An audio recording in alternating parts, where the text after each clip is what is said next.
India പാകിസ്ഥാനിലേക്ക് അയച്ച മിസൈലുകളുടെ എണ്ണം 58. റിപ്പോർട്ടർ ചാനൽ അയച്ചത് 286.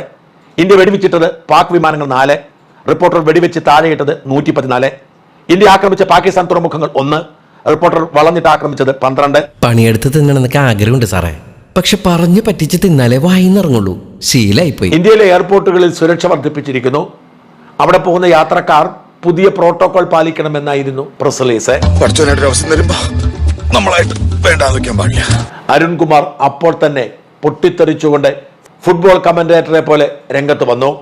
ഇന്ത്യയിലെ സകല എയർപോർട്ടുകളും അടച്ചിരിക്കുന്നു എന്ന് ഔദ്യോഗികമായി പ്രഖ്യാപിക്കുന്നു.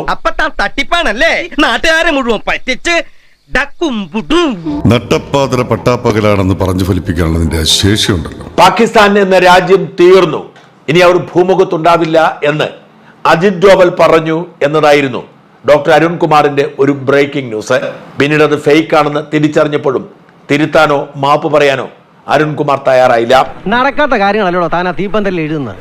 ഞാൻ എന്നേ പറഞ്ഞില്ലേ ഇതൊക്കെ പറ്റിപ്പാണം. കറാച്ചി തുറമുഖം ഇന്ത്യൻ സേന തച്ചുടച്ചിരിക്കുന്നു എന്നതായിരുന്നു മറ്റൊരു ബ്രേക്കിംഗ് ന്യൂസ്.